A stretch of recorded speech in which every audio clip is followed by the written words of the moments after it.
Introduction to CSAT. Basically quantitative aptitude आणि logical reasoning हा आपला टॉपिक असणार आहे. सो यामध्ये मी तुम्हाला ब्रीफ इंट्रो देईल की सीसॅट मध्ये काय घेतलं जातं. सो बेसिकली सीसॅट म्हणजे काय तर civil services aptitude test. Civil services aptitude taste.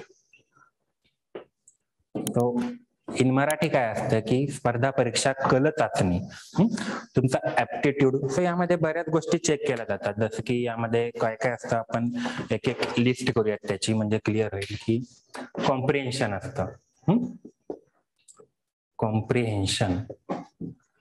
त्यानंतर काय असतं क्वांटिटेटिव्ह ऍप्टिट्यूड असतं, त्याला क्वांट सुद्धा म्हणतात,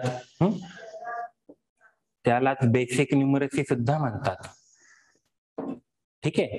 याच्यानंतर असतं LAR म्हणजेच काय logical and analytical reasoning. Logical and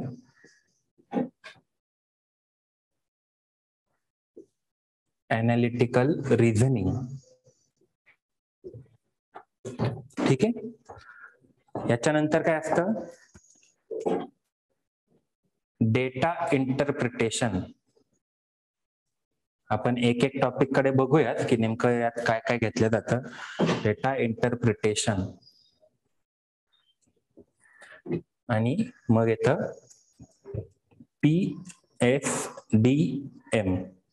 so problem solving and decision making. आता कॉम्प्रिहेन्शन नावातच सगळं आहे बेसिकली. कॉम्प्रिहेन्शन म्हणजे काय असतं की तुम्हाला आता त्या एक्झाम नुसार UPSC मध्ये सगळे पॅसेज इंग्लिशमध्ये असतात, काहींचे ट्रान्सलेट हिंदीमध्ये असतात. MPSC मध्ये बघितलं तर मराठी आणि इंग्लिशमध्ये पॅसेज असतात. ठीक आहे. काही पॅसेज फक्त मराठीत असतात, काही फक्त इंग्लिशमध्ये असतात. बाकी ज्या काही एक्झाम्स असतात खास करून सेंट्रल लेवलच्या, सो SSC असेल, डिफेन्सच्या असतील, बँकिंगच्या असतील, सो यामध्ये फक्त इंग्लिश आणि हिंदी या दोनच लँग्वेज यूज केल्या जातात. सो कॉम्प्रिहेन्शन म्हणजे काय की आकलन, दिलेला पॅसेज आधी नीट वाचायचा, तो कॉम्प्रिहेंड करायचा, नीट समजून घ्यायचा आणि त्याच्यावर बेस जे प्रश्न असतात त्याची उत्तरं द्यायची. 10वी पर्यंत आपल्याला बोर्डात या टाईपचे क्वेश्चन्स येत असतात. तिथे आपण काय करायचो की जो काही प्रश्न दिलेला आहे ती जशाल तशी ओळ, त्याचं उत्तर पॅसेजमध्ये कुठेतरी असतं. सो आपण ते शोधतो, ते कीवर्ड्स, ती ओळ कुठे आहे दिलेली पॅसेजमध्ये. इथे थोडा वेगळा पार्ट पडतो. इथे तुम्हाला पॅसेज समजूनच घ्यावा लागतो, कारण कन्सेप्च्युअल क्वेश्चन सुद्धा तुम्हाला विचारले जातात सीसॅट मध्ये, सीसॅटच्या कॉम्प्रिहेन्शन या पार्ट मध्ये. सो जो काही प्रश्न विचारला असेल ती लाईन जशा तशी पॅसेजमध्ये असेलच असं काही नाहीये. अवतीभोवती फार गोल फिरवतात आयोगावाले आणि नंतर मग प्रश्न विचारला जातं. तर ते झालं कॉम्प्रिहेन्शन. पुढचं काय क्वांटिटेटिव्ह ऍप्टिट्यूड किंवा बेसिक न्यूमरसी, त्यालाच अल्जेब्रा म्हणतात, मॅथमॅटिक्स म्हणतात. ठीक आहे. सो ह्यामध्ये मग ऑब्विसली काय येणार आता average, percentage, profit, loss, simple interest, compound interest, LCM, HCF, time, work, distance, speed, हे सगळे प्रॉब्लेम्स येणार. ठीक आहे. सो हे सगळं झालं क्वांटिटेटिव्ह ऍप्टिट्यूड मध्ये. त्यानंतर आहे logical and analytical reasoning. So reasoning त्याला मेंटल एबिलिटी असा पण एक शब्द आहे बरं का. म्हणजेच काय की एक कॉमन सेन्सने किंवा काहीतरी थोडंफार लॉजिक लावून सोडवता येणारी उदाहरणं, ह्याला म्हणतात logical and analytical reasoning. So मग ह्यामध्ये ब्लड रिलेशन्स पण असतात, व्हेन डायग्राम असतात, काही कोडिंग डिकोडिंग पण असतं की उदाहरणार्थ SURESH सुरेश, या सुरेशला एका कोडिंग मध्ये, एका कोडच्या लँग्वेज मध्ये त्याला 343475 असं लिहितात, तर मग रमेशला कसं लिहिलं जाईल. एक काहीतरी लॉजिक आहे सुरेश आणि त्या 343475 मध्ये, तेच लॉजिक फाइंड करायचं आणि ते रमेशला वापरायचं. हे झालं लॉजिकल अँड अनालिटिकल रिझनिंग मध्ये. ब्लड रिलेशन असतात की रिलेशन्स विचारतात, देतात की someone is pointing to one friend किंवा वन पर्सन, सांगत नाहीत मेल फिमेल आहे वगैरे, कधी कधी सांगतात सुद्धा. ठीक आहे. सो मग तो त्यांना समजावतं की he is the father of my only mother's sisters. मग नेमकं मग माझा आणि त्याचं रिलेशन काय, हे अशा टाईपचे प्रश्न असतात. कुठे? रिझनिंग मध्ये. मेंटल एबिलिटी जे तुम्हाला थोडा विचार करायला लावतात आणि काहीतरी लॉजिक फाईंड करून त्याचं आन्सर येत असतं.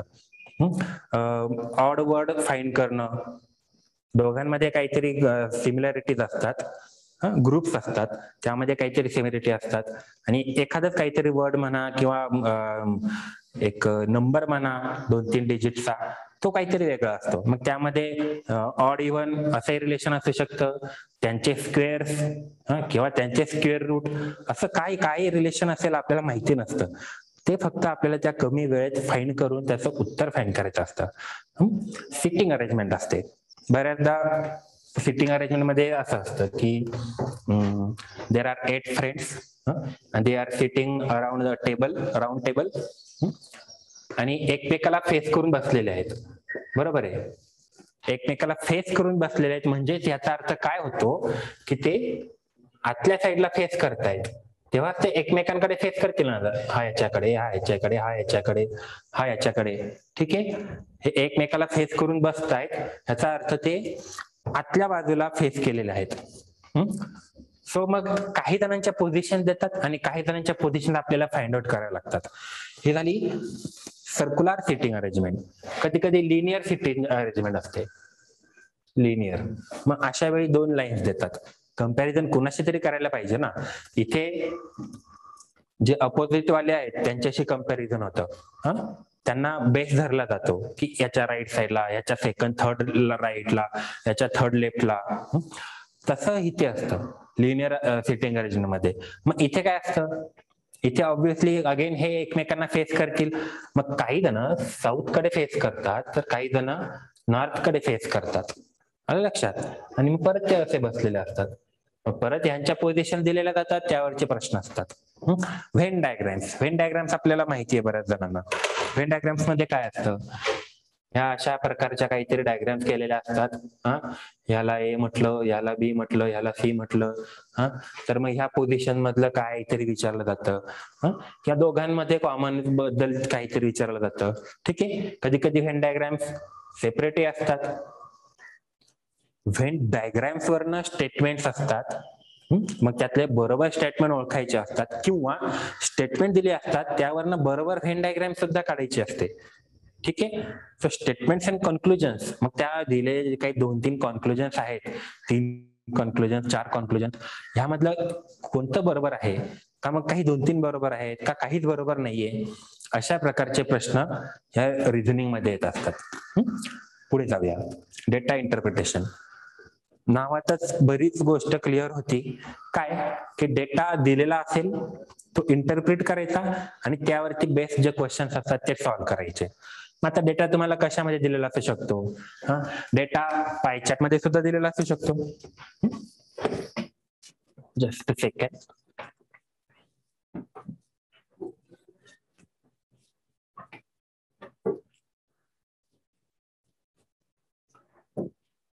ओके. पायचार्ट म्हणजे काय आलं. अगेन पायचार्ट म्हणजे एक सर्कल आला. सर्कलचा किती डिग्री अँगल असतो, 360 डिग्री. हे आपल्याला सगळ्यांना माहिती आहे. बरोबर आहे. सर्कलचा अँगल झाला 360 डिग्री. मग लेट से पायचार्ट कशाचा दिलाय की number of students for all subject, for 6 subjects. So 6 subjects मधले जे काही नंबर ऑफ स्टुडंट्स आहेत, लेट से मॅथमॅटिक्स आहे, इंग्लिश आहे, मराठी आहे, हिंदी आहे, सोशल सायन्स आहे, सायन्स आहे. सो हे असे या विषयामध्ये किती विद्यार्थी पास झालेत, आता जी लेटेस्ट एक्झाम झाली त्यामध्ये या सब्जेक्ट मध्ये किती किती विद्यार्थी पास झाले. बरं, आता ह्यामध्ये पायचार्ट मध्ये ते आहे सर्कल. त्याचं ओरिजिनल काय म्हणू त्याला अस्तित्व कशामध्ये, तर डिग्रीमध्ये. Degree 360 degree. सर्कल जो आहे तो 360 डिग्री मध्ये. पण ह्याचं जेव्हा डिव्हाइड केलं जातं तेव्हा ते पर्सेंटेज मध्ये सुद्धा केलं जातं. आता कसं, तर लेट्स से अशा प्रकारे आता हे असेल मॅथमॅटिक्स, हे असेल सायन्सचे विद्यार्थी, हे असेल इंग्लिशचे विद्यार्थी, काही काढलंय मी वा, हे असेल इंग्लिशचे विद्यार्थी, अगेन हे हिंदीचे विद्यार्थी, आणि हे काय म्हणू आपण इकॉनॉमीचे विद्यार्थी म्हणू. ठीक आहे. आता हा पूर्ण अँगल झाला 360 डिग्री. ऑब्विसली ह्याला जर डिव्हाइड केलं ह्या अँगलला, तर मग उदाहरणार्थ हा अँगल येईल काहीतरी 90 डिग्रीच्या आसपास दिसतोय तो, हा अगेन 90 डिग्रीच्या आसपास दिसतोय, हा 70 डिग्री म्हणूयात, हा 40 डिग्री अँगल म्हणूयात, आणि हा अगेन काय म्हणूयात 30 डिग्री म्हणूयात. ठीक आहे. आता हे मी म्हणताना मी इथे काही कॅल्क्युलेशन केले नाहीत बरं का, पण पाय चार्ट जेव्हा केव्हा तुम्हाला डिव्हाइड केलेला असतो कशामध्ये, ह्या अशा टाईप मध्ये, कंपल्सरी या सगळ्या डिग्रीजची ऍडिशन किती आली पाहिजे, 360. का, तर पूर्ण सर्कल तेवढा डिग्रीचा असतो, बरोबर आहे. सो सगळ्यात आधी 99.99% तर 360 डिग्रीज दिलेलं असतं. दिलेलं नसेल तर तो क्वेश्चन चुकीचा असू शकतो. ठीक आहे. सो आधी एक रॅन्डम टॅली करायचं, किती होतात काय, 90 90 180, 180 आणि 40 किती झाले 220, 220 आणि ते 70 किती झाले 290, 290 आणि 30 किती होतात 320 होतो. 360 होते का, नाही होते. ठीक आहे. सो मग हे असं, आता हे मी इथे दिलंय डिग्रीज मध्ये, पण पर्सेंटेज मध्ये पण असू शकतं काय, की 360 डिग्री म्हणजे काय, टोटल 100%. तर जे काही विद्यार्थी आहेत ते माझे 100% आहेत, सगळे स्टुडंट्स 100% आहेत. त्यातले 30% स्टुडंट हिस्ट्रीला आहेत, 40% स्टुडंट इंग्लिशला आहेत, 70% स्टुडंट सायन्सला आहेत, 90% स्टुडंट मॅथमॅटिक्सला आहेत, आणि अगेन 90% स्टुडंट इकॉनॉमीला आहेत. आता खरी गंमत आहे, जोपर्यंत ते फक्त डिग्री होतं तेव्हा ते सेपरेटली डिव्हाइड केले गेले होते. म्हणजे जे काही 40% इंग्लिशसाठी होते ते दुसऱ्या कोणत्याच सब्जेक्टला नव्हते, असा तो डेटा सांगत होता. पण आता जेव्हा ते पर्सेंटेज मध्ये गेले तेव्हा आता मला तुम्ही सांगा, टोटल पर्सेंट किती असतं, 100च्या वरती जाऊ शकतं का, नाहीच जाऊ शकत. माझ्याकडे जर 100 मुलं आहेत, मीन्स 100 स्टुडंट्स आहेत, माझ्याकडे 100 मुलं नाही आहेत, 100 जर मुलं आहेत, स्टुडंट्स आहेत, तर हे 100 मुलं म्हणजे झाले 100%, 100%. Out of this 100%, 90% students are for mathematics, आणि जर परत 90% इकॉनॉमिकला सुद्धा आहेत. याचा अर्थ काय, मॅथमॅटिक्सचे काही इकॉनॉमीला आहेत, इकॉनॉमीचे काही मॅथमॅटिक्सला आहेत. पण हे डिग्री पर्यंत जेव्हा सांगितलं होतं तिथं अशी केस नव्हती. सो हा झाला आणखीन पाय चार्ट मध्ये आणखीन एक टाईप. कधी कधी डेटा तुम्हाला ग्राफ मध्ये असतो, आपण बऱ्याचदा बघितलंय की लिनियर ग्राफ असतो, कधी कधी मग असा बार्सचा ग्राफ असतो, त्यांना असं काहीतरी केलेलं असतं, नंबर ऑफ इयर्स दिलेले असतात, प्रोडक्शन रेट दिलेला असतो, इयर्स मध्ये झालेलं प्रोडक्शन दिलेलं असतं. काय कशाही प्रकारचा डेटा देऊ शकतात. डेटा इंटरप्रिटेशन वरनं क्वेश्चन सॉल्व्ह करणं खूप इझी असतं. ॲव्हरेज, पर्सेंटेज, कंपॅरिझन, बेसिकली ह्या 2-3 गोष्टी डेटा इंटरप्रिटेशन मध्ये वापरायच्या असतात. ठीक आहे. डिफरन्स, सो जे काही बेसिक आहे, ऍडिशन, सबट्रॅक्शन, मल्टिप्लिकेशन आणि पर्सेंटेज, बस एवढ्यावरती डेटा इंटरप्रिटेशनचा खेळ असतो. ठीक आहे. कधी कधी डेटा टेबल्स मध्ये पण दिलेला असू शकतो. सो हे झालं डेटा इंटरप्रिटेशनचं. आणि शेवटचं येतं ते PSDM, problem solving and decision making. ठीक आहे. So problem solving and decision making म्हणजे काय, की ऑब्विसली काहीतरी प्रॉब्लेम असतो, त्यावरती डिसिजन घ्यायचा असणार, कशासाठी, तो प्रॉब्लेम सॉल्व्ह करण्यासाठी. So problem solving and decision making. So कसे प्रॉब्लेम असू शकतात, इथं बेसिकली केस स्टडीज असतात. आपल्याला जे काही एक्झाम्पल दिले जातात ते केस स्टडीच्या रिलेटेड, केस स्टडीच्या माध्यमातून दिलेले जातात. म्हणजेच काय, की ते सांगतात let's imagine that you are posted at Srinagar as a deputy collector. ठीक आहे. आणि मग तिथे शुक्रवार आहे आणि आता सहसा आता तरी ह्या गोष्टी होत नाहीत, पण आधी व्हायच्या. काय की मग दंगलचा इन्सिडन्स असू शकतो, दोन कम्युनिटीज मध्ये राईट्स असू शकतात. ठीक आहे. मग ऍज अ डेप्युटी कलेक्टर तुम्ही ते राईट्स कसे हँडल कराल? मग ते काय डायरेक्ट लाठीचार्ज आणि काय म्हणू आपण त्याला, पाण्याचे फवारे आणि टिअर गन वगैरे युज करणार, तो एक ऑप्शन दिलेला असू शकतो. दुसरा ऑप्शन म्हणजे दोन्ही कम्युनिटीजच्या लिडर्सना बोलावून काही मध्य मार्ग निघतो का, साठलोट करता येतं का? ठीक आहे. हाही एक ऑप्शन असतो. तिसरा ऑप्शन म्हणजे काय की तुम्ही ज्या कम्युनिटीच्या तुम्ही त्याच कम्युनिटीला सपोर्ट कराल, दुसऱ्या कम्युनिटीवरती त्या लोकांना जेलमध्ये टाकून द्याल. सो तुमचा बेसिकली पीएसबीएमचा एकमेव फंडा असा आहे की तुम्ही जो काही डिसिजन घ्याल त्या डिसिजन मुळे कुणाचाही लॉस होता कामा नये आणि कुणा एकालाच बेनिफिट होता कामा नये. बेनिफिट व्हायचा असेल तर तो 360 डिग्री मध्ये झाला पाहिजे. ठीक आहे. हे झालं हे प्रॉब्लेम सॉल्व्हिंग आणि डिसिजन मेकिंग. जेव्हा तुम्ही डिसिजन मेकर असता तेव्हा तुम्हाला सगळ्यांचाच विचार करावा लागतो, ना की कुठल्या एकाच गोष्टीचा, ना की स्वतःचाच फक्त, प्रत्येक गोष्टीचा विचार करावा लागतो. 360 डिग्री व्ह्यू म्हणतात त्याला. ठीक आहे. सो हे झालं प्रॉब्लेम सॉल्व्हिंग आणि डिसिजन मेकिंग. ठीक आहे. आता आपण मी तुम्हाला प्रत्येक टॉपिक्स मधले थोडे थोडे एक्झाम्पल्स घेणार आहे.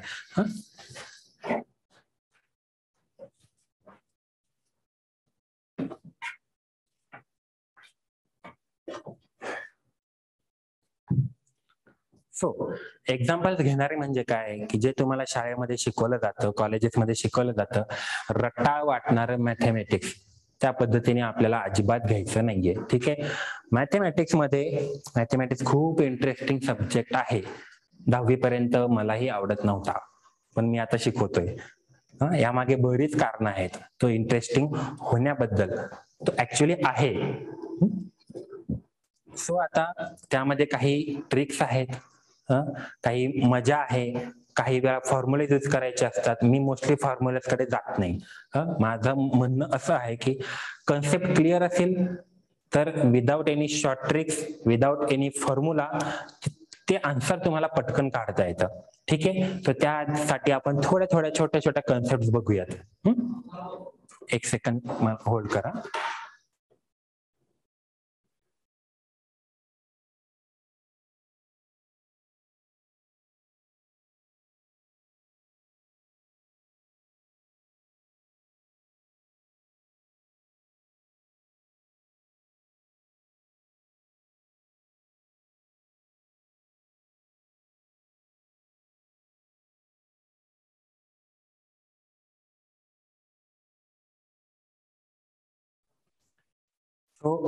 सगळ्यात आधी आपण बोडमस बघूयात. बोडमसला मराठीत कंचे भागू बेव असे म्हणतात. आता बोडस म्हणजे काय भानगड आहे नेमकी? BODMAS बोडमस. काय अर्थ आहे याचा? कोणी सांगू शकेल? तुमचे माईक अनम्यूट केले तरी चालेल बरं का, म्हणजे ते थोडं टू वे कम्युनिकेशन येईल, आवडेल मला सुद्धा. Trupti, Kedar, Swapnil, anybody? Bracket of division, maths, addition, subtraction. Brackets of division बरोबर आहे, ऍडिशन आणि सबट्रॅक्शन पण बरोबर आहे. मल्टिप्लाय. कोणी सांगेल? Yes, multiply. ऍडिशन, बरोबर आहे. Subtraction. Yes yes yes yes yes. So bracket ह्या ओला ऑफ सुद्धा म्हणतात आणि ऑर्डर पण म्हणतात बरं का, ऑर्डर ऑफ. ठीक आहे. हे मी तुम्हाला समजावतो नंतर काय येतं. So bracket of division, multiplication,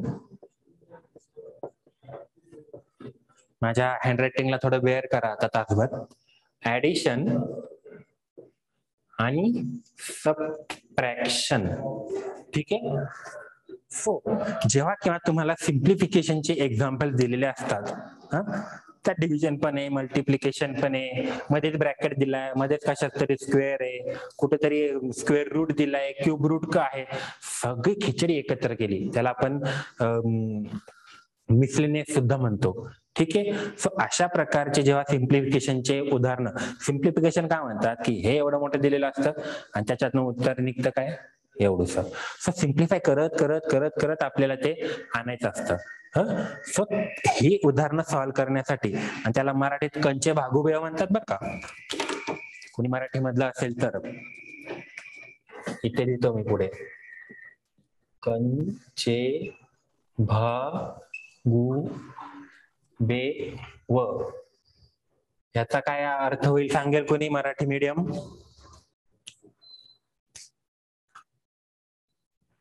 बोला रे, लाजू नका. कंस, भागाकार, गुणाकार, बेरीज आणि वजाबाकी. बरोबर. इंग्लिश वरनं साधं कंपॅरिझन जरी, लॉजिक जरी लावला असता तरी बरोबर उत्तर सांगता आलं असतं की कंसाचे भागाकार, गुणाकार, बेरीज, वजाबाकी. सो दोन्ही मध्ये काय सांगतंय रूल हा की सगळ्यात आधी ब्रॅकेट सॉल्व्ह करा. ब्रॅकेट सॉल्व्ह करून झाला की तुम्ही डिव्हिजन कडे या. डिव्हिजन झालं की मग मल्टिप्लिकेशन करा, मल्टिप्लिकेशन नंतर ऍडिशन करा, नंतर सबट्रॅक्शन करा. ठीक आहे. आता राहिला मुद्दा आहे ऑर्डर. सो मी मगाशी बोलता बोलता म्हटलं होतं की कुठेतरी स्क्वेअर असतो, कुठेतरी क्यूब रूट असतं, स्क्वेअर रूट असतं. सो ते झाले ऑर्डर. ऑर्डर ऑफ एक्सपान्शन जे आपण म्हणतो, square root, sorry square, cube, असं जिथे कुठे असतं, ब्रॅकेट झाले की सगळ्यात आधी ते सॉल्व्ह करायचं. ठीक आहे. मी एक एक्झाम्पल लिहितो, त्याचं मला तुम्ही उत्तर सांगायचे.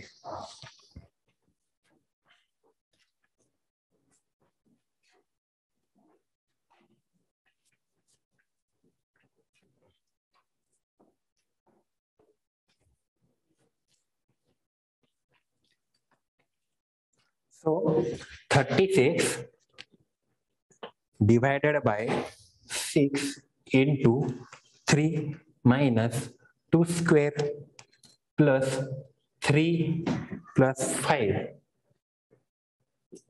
याचा आन्सर सांगा. युट्यूब, झूम दोन्ही मुलं सांगा पटकन. 10 सेकंदात उत्तर येतं. 22. 22. कुणी सांगितले 22? ऋतुराज. येस. चला आणखीन Pournima. Yes sir, 22. Okay. Prajakta, तुझा आन्सर काय? 22. बाकीचे 22 म्हणतायत म्हणून सांगू नका बरं का 22. इकडे YouTube. Okay. 22 is the right answer. कसं? बॉडमास रूल सिंपल आहे. सगळ्यात आधी काय? B for bracket. Bracket solve करून घ्यायचा. ब्रॅकेट काय येणार? 3 + 5 8. हे दशात तसं. ठीक आहे. ब्रॅकेट नंतर काय करायचं आपल्याला? काही ऑर्डर असेल तर. सो इथं आहे, इथं काय येणार? 2 टू जा 4, बेदुनी 4. ठीक आहे. हे मायनस साईन दशाल तसं येईल. त्यानंतर काय करायचंय? मल्टिप्लिकेशन का डिव्हिजन? डिव्हिजन. सो काय होणार डिव्हिजन? 6 × 6 = 36, 6 × 36 इंटू 3 दशात असे. पुढच्या स्टेप मध्ये आधी काय करणार आपण? साइन त्रिक 18, बरोबर आहे. -4 + 8. आता ऍडिशन आधी करायची का सबट्रॅक्शन आधी करायची? ऍडिशन काय येणार यांची? 12. किती येणार? 4 +8 - 4 किती होते? +4 +4 होते. 18 + 4. हे बघा की बाळांनो, +8 - 4 आहे. ठीक आहे. म्हणून काय होणार? 8 - 4 होणार. सो 18 आणि 4 किती होतं? 22. आलं लक्षात? सायन्स मध्ये घोळ करायचा नाही. ठीक आहे. आणखीन एक एक्झाम्पल घेऊ आपण बोर्ड मास्टर.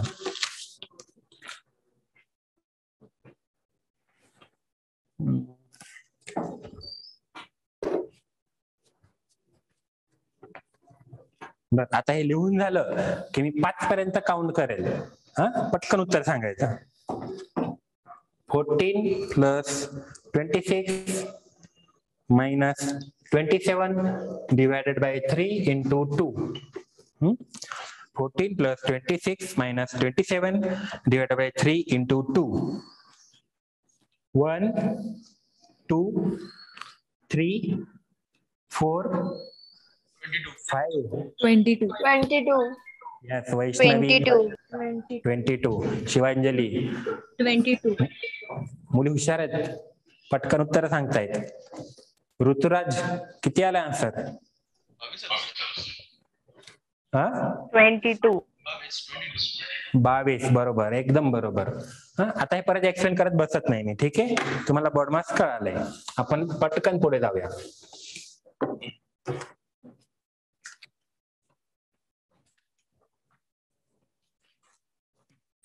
आता सगळ्यांचं फेवरेट, माझं तरी फेवरेट आहे ते, म्हणजेच काय की पर्सेंटेज.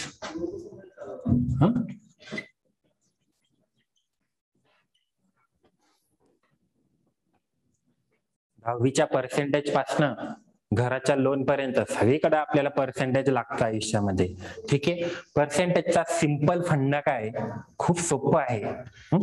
की काय, आपल्याला नेहमी कशाचं तरी लेट्स से आता 10 म्हणजे 100चे किती टक्के असं विचारलं जातं. किंवा 10वीचे मार्क घ्या, 600 पैकी 425 मार्क्स मिळाले म्हणजे किती टक्के झाले, ठीक आहे? सो या सगळ्यासाठी बेसिक फॉर्म्युला आहे. फॉर्म्युला लक्षात ठेवायची गरज नाहीये, पण ती कन्सेप्ट समजून घ्या. काय की x is y percent of z. x is y percent of z. आता पर्सेंट याचा अर्थ काय होतो? पर्सेंट. सेंचुरी माहिती आहे तुम्हाला? सेंचुरी म्हणजे काय असतं? 100. त्यामध्ये सेंट आहे, सो त्या सेंटचा अर्थ होतो की 100, 100. सो पर्सेंट म्हणजे काय की प्रत्येक 100ला. सो ह्यालाच कसं लिहिता येतं आपल्याला? y per cent. ऑफ म्हणजे मल्टिप्लाय करायचं, ऑफ म्हणजे मल्टिप्लाय करायचं. सो ऑफ झेड, ठीक आहे? मला जेव्हा डिफिकल्ट जायचं मॅथेमॅटिक्स, मॅथेमॅटिक्स असा विषय आहे, इट इज अ सायन्स. जसं फिजिक्स डेली लाईफ मध्ये प्रत्येक ठिकाणी यूज होतं आणि अप्लाय करता येतं, तसं मॅथेमॅटिक्स स्वतःच्याच लाईफशी जरा ज्या काही घडामोडी घडलेल्या असतात, आता त्या कशा रिलेट करायच्या ते मी तुम्हाला सांगतो. पण जेव्हा तुम्ही स्वतःशी रिलेट करायला लागता ना मॅथेमॅटिक्सला, तेव्हा ते खूप सोपं होत जातं. मला पर्सेंटेज जेव्हा डिफिकल्ट जायचं तेव्हा मी मला शाळेत मिळालेले पर्सेंटेज कसे काढले होते ते बघायचो, ठीक आहे? खूप सोपं असतं.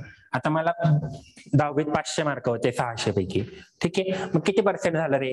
ह्याच फॉर्म्युल्याने जायचं की 500 म्हणजे 600 पैकी किती टक्के, काय? 500 म्हणजे 600 पैकी किती टक्के? So 500 is what percent of 600?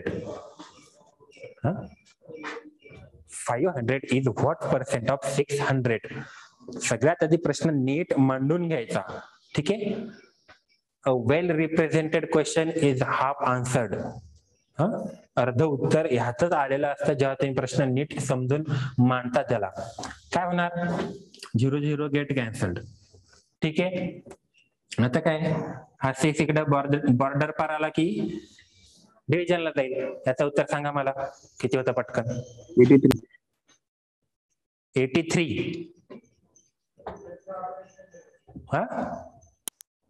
83.3.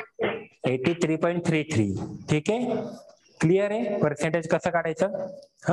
आता पर्सेंटेज कन्सेप्ट जर समजलेली असेल तर काही उदाहरणांमध्ये खूप पटकन उत्तर काढता येतात. ती कशी आपण बघूयात. आता छोट्या छोट्या गोष्टी आपल्याला माहिती असतात की आता 20 म्हणजे 100चे किती टक्के रे?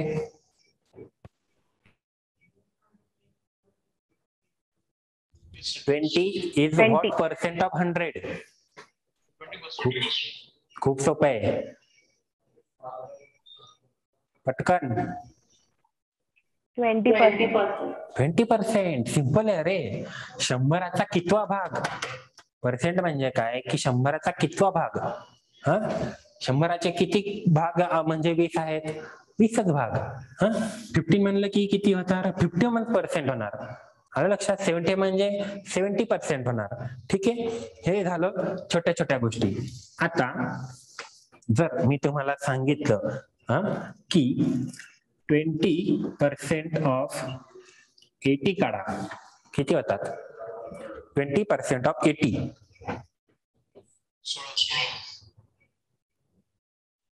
40 सांगितलं कोणीतरी.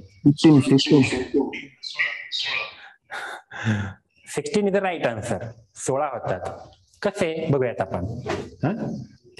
20% ऑफ 80 किती?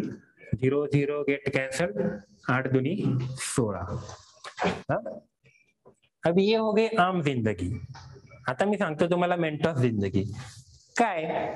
जेव्हा केव्हा what something percent of something विचारलं जातं ना, पर्सेंट म्हणजे 100 डिव्हिजनला येणार. डिनॉमिनेटरला तुमच्या 100 कंपल्सरी येणार. 100 येणार म्हणजे काय येणार? 2 शून्य येणार. ठीक आहे, 2 0 येणार. सो बेसिकली मी काय करतो, मी पूर्ण सूत्र लिहित बसत नाही. आता कन्सेप्ट माझे क्लिअर आहे. मी आता डोक्यातच करणार. काय करणार मी? फक्त आता हे बघा, डिव्हिजन मला काय करायचंय, ह्या दोघांचं मल्टिप्लिकेशन करायचंय. ऑफ म्हणजे काय असतं? मल्टिप्लिकेशन असतं पर्सेंटेज मध्ये. ऑफ म्हणजे मल्टिप्लिकेशन. मी सरळ ह्या दोघांचं मल्टिप्लिकेशन करणार आणि 100 खाली आहे, हे 0 0 कॅन्सल होत जातील. उत्तर किती येणार? 16. एवढं सिंपल आहे मॅथमॅटिक्स. ठीक आहे, आता मला तुम्ही सांगा 13% ऑफ 60 किती होतात?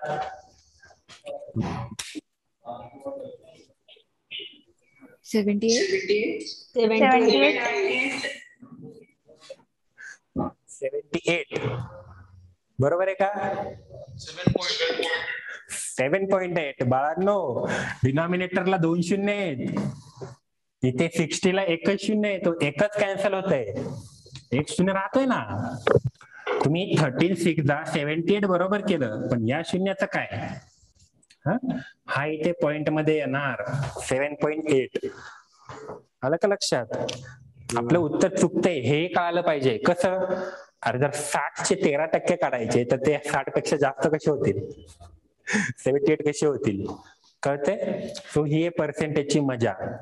आता हे छोटे छोटे एक्झाम्पल्स असो किंवा मोठे मोठे असो, अशा पद्धतीने पटकन पर्सेंटेज सॉल्व्ह होतं. ठीक आहे, पुढे जाऊया.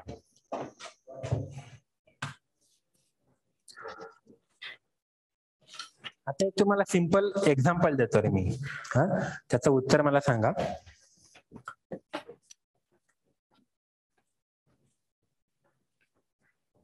आता जर आपण सेल, परचेस ह्या गोष्टी बघूयात. साधं सोपं आहे. काय की एका दुकानदाराकडे साखर, शुगरचा रेट किती आहे? 30 रुपीज पर केजी. ठीक आहे, शुगर 30 रुपीज पर केजी आहे. राईस, तांदूळ किती आहे? 40 रुपये पर केजी. यांचा इंद्रायणी तांदूळ नाही वाटतं. तेल म्हणजेच ऑइल, ऑइलचे रेट लय वाढले, 110 रुपये पर केजी. तेल हे लिक्विड असून पण किलो मध्ये मिळतं बरं का. त्यानंतर मिठाचा पुडा, salt, so 10 rupees per pack. 10 rupees per pack. हे असे त्या दुकानदाराचे रेट आहे. आता तुम्ही मला सांगा की तुम्ही त्याच्याकडनं 5 किलो तांदूळ घेतले. ठीक आहे, राईस किती घेतलं? 5 केजी. 5 किलो तांदूळ घेतले, 3 किलो साखर घेतली, शुगर 3 केजी, 3 किलो साखर घेतली, अर्धा किलो तेल घेतलं, हाफ केजी घेतलं काय ऑइल, हाफ केजी घेतलं आणि साल्ट 2 पॅकेट घेतले, 2 नंबर्स घेतले, ठीक आहे. आणि तुम्ही त्याला 1000 रुपयाची नोट दिली. डिमॉनिटायझेशनच्या आधीचा काळ हा 1000 रुपयाची नोट म्हणजे. सो 1000 रुपयाची नोट दिली, तुमच्याकडे रिटर्न किती येतील? पटकन सांगा उत्तर.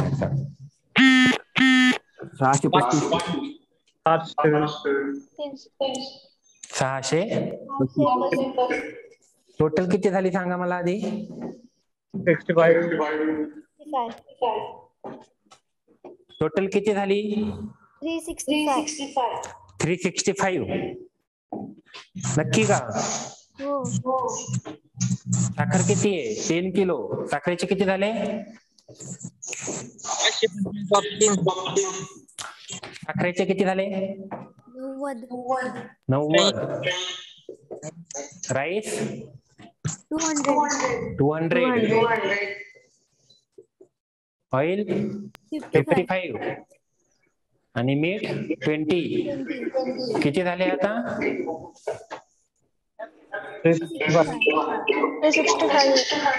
365. बरोबर आहे. आणि आता तुम्हाला दिले किती? 1000 ची नोट. सो रिटर्न किती मिळतील? 725. सिंपल आहे, ठीक आहे. 725. आता जेव्हा तुम्ही किराणा दुकानात जाता ना, तिथे तुम्हाला ना कागदाची गरज लागते, ना पेनची गरज लागते, ना मोबाईल मधल्या कॅल्क्युलेटरची गरज लागते. तिथं तुमचा माइंड इतक्या फास्ट मध्ये कॅल्क्युलेशन करतो की 30 रुपयाला साखर आहे, मी 3 किलो घेतली, किती झाले त्याचे? 90 रुपये झाले. 110 रुपये किलो तेल आहे, मी अर्धा किलो घेतलं, त्याचे 55 रुपये झाले, म्हणजे किती झाले टोटल? 145 रुपये झाले. 2 मिनिटाचे पुढे घेतले, 20 रुपये झाले, 165 रुपये झाले. फटाफट कॅल्क्युलेशन करतं आपला मेंदू. का? तर त्याच्यावरती प्रेशर नसतं मार्कांचं, एक्झामचं. आला का लक्षात? सो मॅथ तुम्ही जेवढं स्वतःशी रिलेट कराल ना, तेवढं सोपं जाईल. आता मला सांगा, हे एवढं सॉल्व्ह करण्यासाठी तुमच्यापैकी किती जणांनी पेन हाती घेतला नव्हता? पेन, कॅल्क्युलेटर ह्या गोष्टी वापरल्या नव्हत्या? सगळं काय ते फक्त बघून.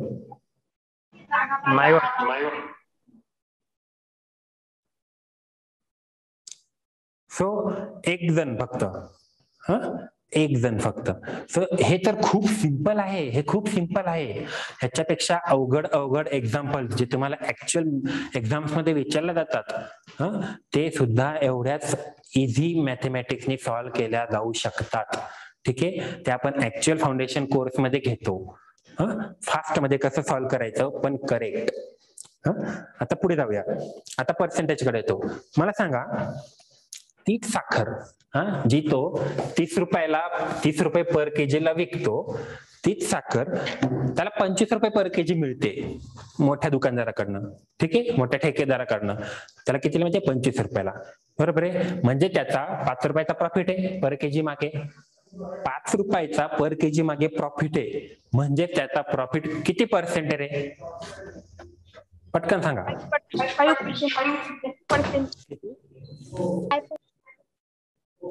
20%.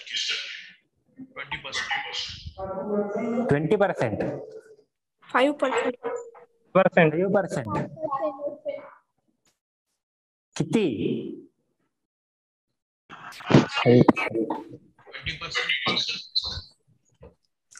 20%.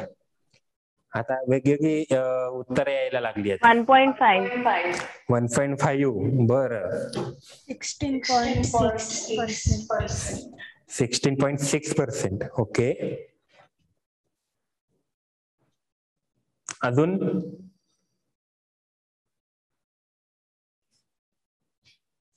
आता मला तुम्ही सांगा, ओरिजिनल किंमत किती आहे रे? 25 रुपये. 25. तो विकतो कितीला? 30 ला. त्याला प्रॉफिट किती आहे? 5 रुपये. 5 रुपये प्रॉफिट त्याला कशावर आहे? 25 रुपयावर आहे का 30 रुपयावर आहे? 25 रुपयावर आहे. बरोबर. सो 25 रुपयावर त्याला 5 रुपये प्रॉफिट मिळतोय. म्हणजेच की त्याचं किती पर्सेंट प्रॉफिट होतंय ऍक्च्युअली. सो म्हणजेच तुम्हाला 5 रुपये म्हणजे किती टक्के हे कशाचे काढायचे आहेत, 25च्या काढायचे आहेत का 30च्या काढायचे आहेत? 25च्या. बरोबर आहे. सो आपल्या एक्झाम्पल याच्यानुसार जा की 5 rupees means what percent of 25. किती येतं याचा आन्सर?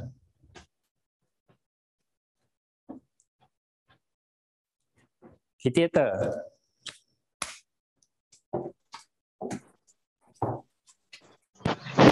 वीस. 20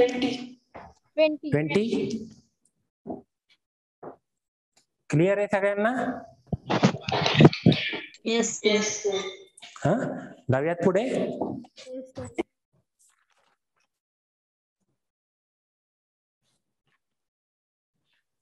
ओके, आता आपण पर्सेंटेज बघितलंच आहे, आपण थोडस प्रॉफिट लॉस बघूयात. ठीक आहे, एक वडापाव आलाय. वडापाव आल्याला आता तो ऑब्विसली बिझनेस आहे म्हणजे त्याचं सगळ्या गोष्टी तो बल्क मध्ये घेतो. ठीक आहे, सो बल्क मध्ये घेतल्यामुळं त्याला काही गोष्टी स्वस्त पडतात. आता आपल्याला जर एक पावची लादी 18 आणि 20 रुपयाला मिळत असेल तर त्याला एक सिंगल पाव 2 रुपयाला मिळतो. ठीक आहे, सो त्याला मिळणारा पाव किती आहे? 2 रुपयाची किंमत आहे त्याची. ठीक आहे, त्याला वडा बनवायला जे काही साधनं लागतात, जे काही मटेरियल लागतं, बेसन असेल, ऑइल असेल, मीठ असेल, आणखीन काय काय त्यात तो कांदा, लसूण, आलं वगैरे जे काही टाकत असेल, जिंजर वगैरे सगळं, सो त्याला वडा बनवण्यासाठी एका वड्यामागं खर्च किती येतो? 3 रुपये.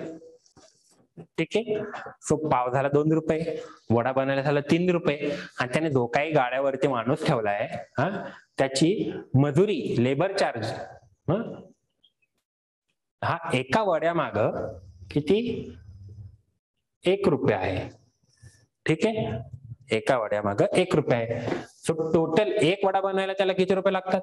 किती रुपयाचा खर्च येतो? 6 रुपयाचा. आपल्याला वडा किती रुपयाला देतो? 15 रुपयाला. ठीक आहे, सो 6 रुपये ही त्याची प्रोडक्शन कॉस्ट झाली.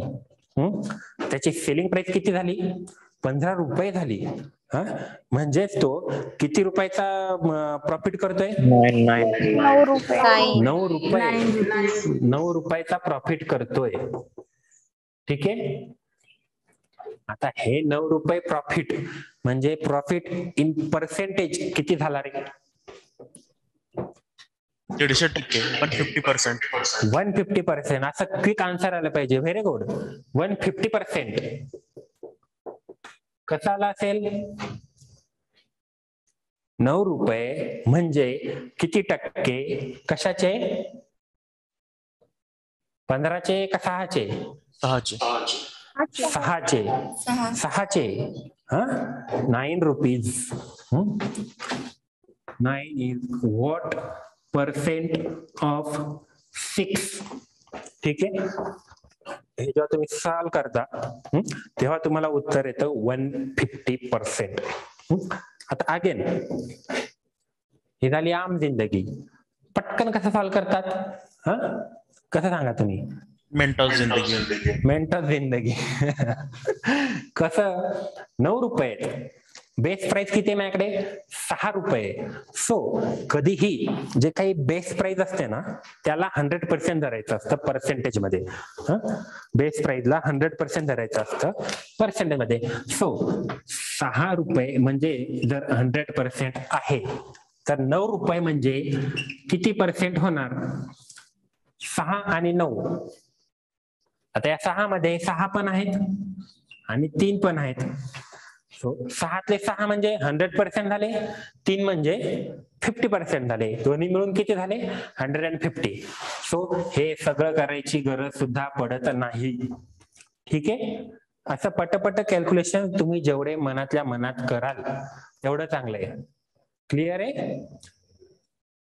बघा एवढा प्रॉफिट आहे वडापाव मध्ये, म्हणून तिकडे बिझनेस करायला जाऊ नका लगेच. आपण पुढे जाऊया. सो आपलं प्रॉफिट लॉस पर्यंत आलेलो आहात. ह्याच्या पुढे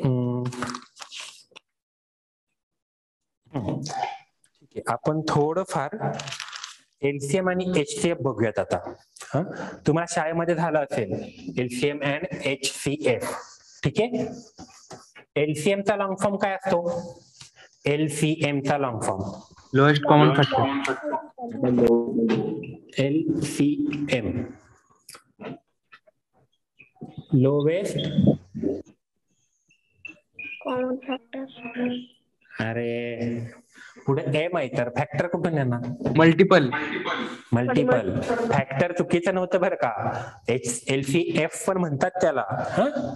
लोएस्ट कॉमन मल्टिपल म्हणजे एलसीएम. आणि एचसीएफ म्हणजे काय आता? Highest common factor. Highest common factor.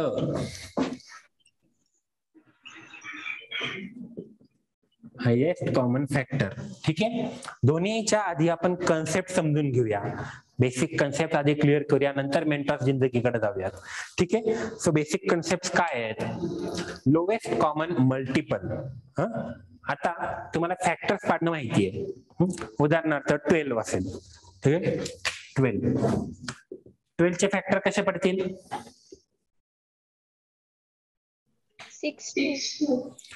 फॅक्टरची सुरुवात कधी छोट्यापासून सुरुवात करायची. So 2 into 6. Again this 6 can get फॅक्टराइज्ड.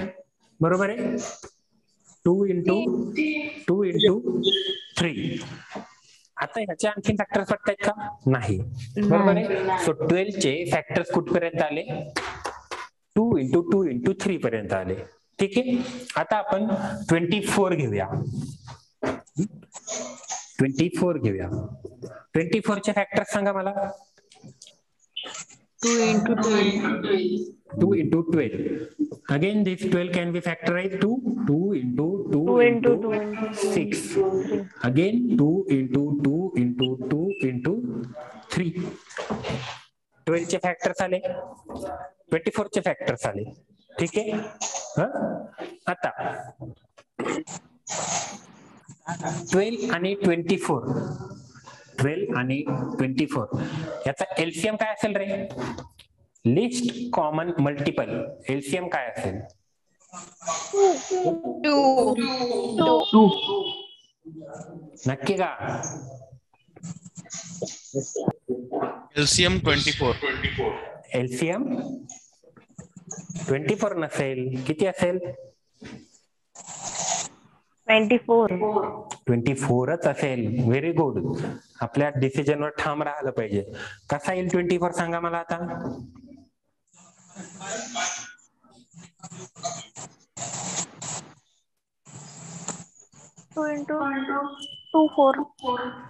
हा आता 12 मध्ये 2 कॉमन आहे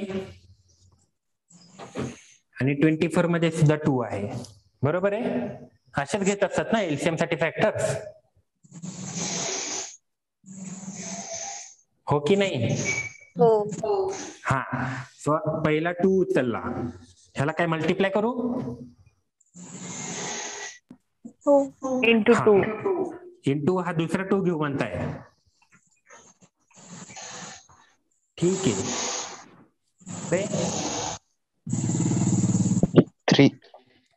3 पण घेऊया कारण 3 दोन्ही मध्ये कॉमन आहे. इंटू 3. आता पुढे into 2. एलसीएम मध्ये हा जो काही एकटा जीव सदाशिव राहिलेला आहे 2 हा सुद्धा घ्यायचा असतो. ठीक आहे. सो म्हणून काय होणार की 2 to the 4, 4 3 the 12, 12 to the 24. ठीक आहे. 24 is LCM. List common multiple कोणाचा? 12 आणि 24 चा. ठीक आहे. आता आपण थोडंफार एचसीएफ कडे जाऊया. एचसीएफ साठी एक सोपं उदाहरण घेऊया. असंच आपण किंवा जाऊ द्या मला ह्याचाच एचसीएफ सांगा 12 आणि 24 चा. किती येईल रे 12 आणि 24 चा एचसीएफ?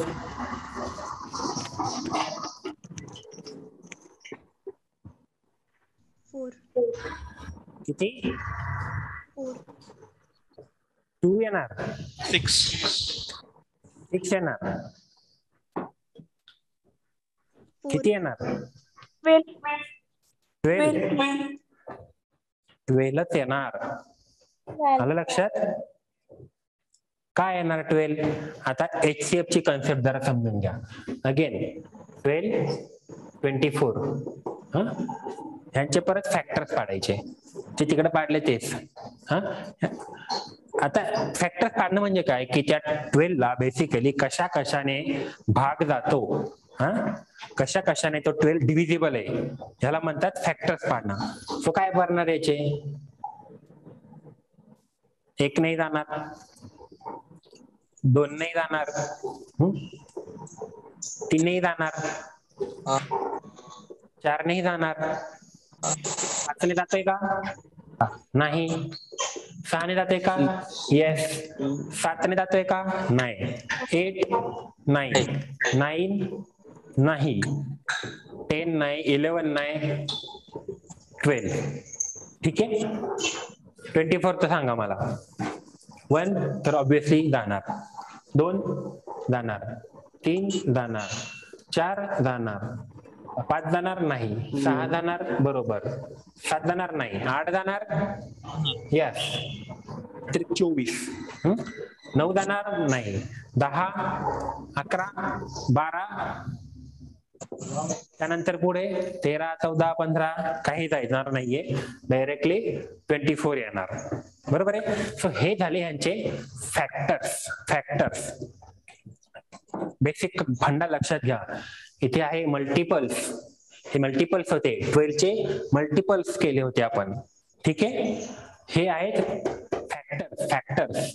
12 चे फॅक्टर्स काढलेत आपण की कशा कशाने 12 ला डिवाइड करला जाऊ शकतो. कुठपर्यंत मोजायचे ते ऑब्विसली 12 पर्यंतच मोजायचे. त्याच्या पुढे मोजून काही फायदाच होणार नाहीये. ठीक आहे. हे झालेत फॅक्टर्स यांचे. आता ह्यातला हायेस्ट कॉमन फॅक्टर काढायचा. कोणता आहे रे हायेस्ट कॉमन फॅक्टर ह्यातला? 12. हा इथंच आहे. ठीक आहे. आलं का लक्षात? हायेस्ट कॉमन फॅक्टर हा 12 आहे आणि लोएस्ट कॉमन फॅक्टर काय आला होता? 24. सो कधी जर कन्फ्युज झाला ना की आपण नेमकं एलसीएम काढला का HCF काढला का आपण काढलेला बरोबर आहे का चुकीचा आहे, तर एलसीएम हा कधीही मोठा येतो जरी त्याचं नाव लिस्ट असेल आणि HCF हा कधीही लहान येतो जरी त्याचं नाव हायेस्ट कॉमन असेल. हे लक्षात ठेवायला सोपं जातात गोष्टी. ठीक आहे. आता आपण थोडस पुढे जाऊया, आपल्या मेंट ऑफ जिंदगीकडे जाऊया. ठीक आहे. बेसिक कन्सेप्ट क्लिअर आहे तुम्हाला HCF LCM च्या?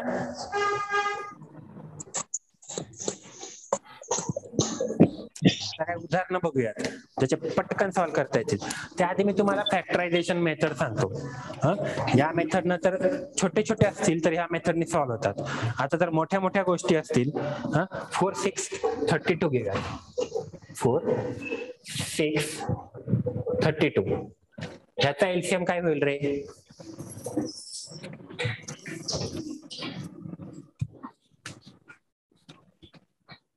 सॉरी 4, 16 घ्या. 16, 4, 16, 32 याचा एलसीएम काय होईल?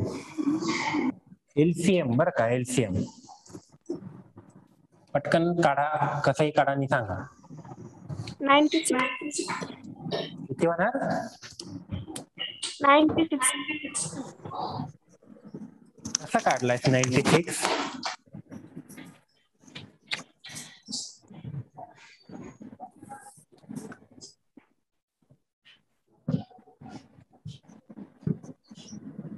$32. 32 is the right answer. 96 काहीतरी चुकवलंस तू. 32 बरोबर आहे. ठीक आहे. कसं काढलं 32? आता एक मगाची मेथड होतीच, फॅक्टर्स वाढले होते, ती एक मेथड होती. आणखीन एक तुम्हाला मेथड सांगतो. काय करायचं? फॅक्टर्स पाडायचे पण या टेबल फॉर्म मध्ये पाडायचे ज्याने सोपं जातात. सुरुवात कधी छोट्यापासून करायची. छोटा म्हणजे काय की 2. So 2 to the 4, 2 8 the 16, आणि 16 32. ठीक आहे. अगेन दोन्ही फॅक्टर्स पडू शकतात. 2 × 2 4 आणि 8. अगेन 2 नी फॅक्टर्स पडतात. 1 जशाल तसा घ्यायचा का तर त्याचा विषय संपलाय आता. 2 × 2 = 4, 2 × 4 = 8. अगेन इथे 2 1 1 2 आणि 2 1 1 1 खतम. ठीक आहे. सो हे इकडे जे काही होतात ना त्या सगळ्यांचं मल्टिप्लिकेशन करायचं. काय येणार? 2 × 4 4 × 2 = 8 8 × 2 = 16 16 × 2 = 32. सो 4 16 32 यांचा एलसीएम किती आहे? 32. ठीक आहे. अगेन ही झाली आम जिंदगी. आता मी तुम्हाला सांगतो मेंटल जिंदगी काय. पटकन कसं सॉल्व्ह करायचं? जे काही तुम्हाला नंबर्स दिलेत, काय दिले होते इथे? 4 16 32. सो जो कोणी मोठा आहे त्याला जर छोट्या सगळ्यांनी भाग जात असेल तर तो मोठा नंबर तुमचा एलसीएम आहे. ठीक आहे. If the bigger number biggest number is divisible by all other numbers. 4 ने 32 ला डिवाइड केलं जातं. 32. 16 ने तर जातं 16 × 2 = 32. म्हणूनच काय झालं? एलसीएम हा 32 असेल. हे सगळं करायची गरज आहे का? नाही. ठीक आहे. एलसीएम म्हणजे काय होता की 4च्या पाढ्यामध्ये तो कुठेतरी पुढे आलेला असणार, 16च्या पाढ्यामध्ये तो कुठेतरी पुढे आलेला असणार, 32च्या पाढ्यामध्ये तो यायला पाहिजे कुठेतरी. आणि तो कसा असायला पाहिजे? लोएस्ट कॉमन असायला पाहिजे. बरोबर आहे. सो 32च्या पाढ्यामध्ये लोएस्ट कॉमन कोण येणार आहे? 32 सुरुवातीला येणार आहे. आलं का लक्षात? क्लिअर आहे? चला आता पुढच्याचा आन्सर मला तुम्ही सांगा. 4 16 24. 4 16 24 ह्याचं सांगा मला आता. 24. किती? 24. अरे नीट बघा. 24 ला 16 ने डिवाइड केला जाऊ शकतं का?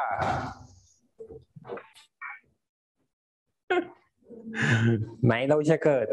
काय करणार मग अशा ठिकाणी? 48 इज द राईट आन्सर. मी तुम्हाला जस्ट शेवटी सांगितलं काय एलसीएम म्हणजे काय की तो 4च्याही पाढ्यात आला पाहिजे, 16च्याही पाढ्यात आला पाहिजे आणि 24च्याही पाढ्यात आला पाहिजे. आलं का लक्षात? काहीही कॅल्क्युलेशन न करता 24 × 2 = 48. ठीक आहे. आता अगेन ह्याच्या मागचं आणखीन एक लॉजिक सांगतो तुम्हाला. कन्सेप्ट सेम आहे. त्यांच्या पाढ्यामध्ये आले पाहिजे.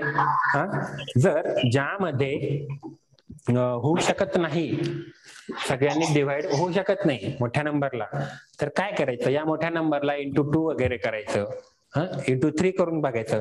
म्हणजे बेसिकली काय करायचं की याच्या पाढ्यामध्ये असा कुठला तरी एक नंबर आला पाहिजे की जो ह्यांना डिवाइड करू 4 आणि 16 डिवाइड करू शकतील असा एक नंबर आला पाहिजे.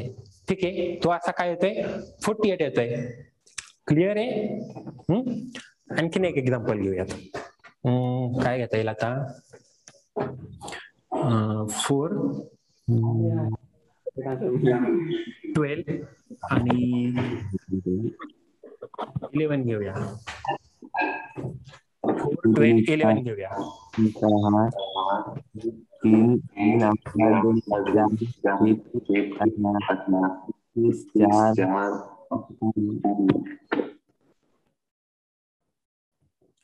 ह्याचा सांगा मला. 4 11 12च. ठीक आहे. तुम्हाला 12 आधी घेतलं तर कन्फ्युज झाला असेल. 4 11 12 करूयात. 4 11 12 4 11 12 किती येतं याचं? आता थोडं अवघड झालंय. 240 264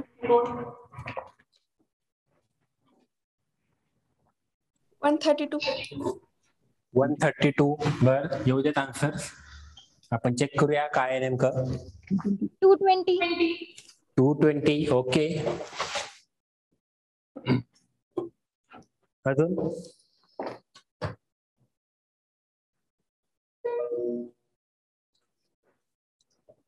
युट्यूब युट्यूब वरचे मित्र, तुम्हाला काय वाटतंय याचा एलसीएम काय असेल?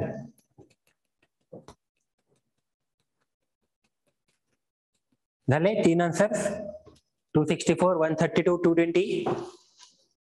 अगेन सृष्टीने 132 सांगितलंय.